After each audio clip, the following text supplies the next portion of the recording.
जय जगन्नाथ। क्या आपको पता है वेज मीट किसे कहते हैं?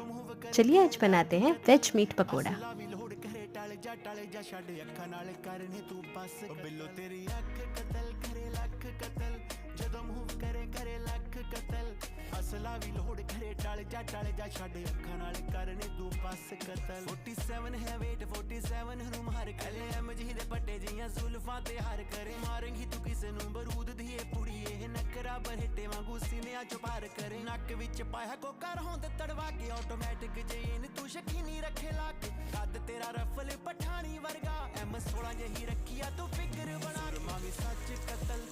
अच्छा लगे तो like share subscribe and comment down for more recipes.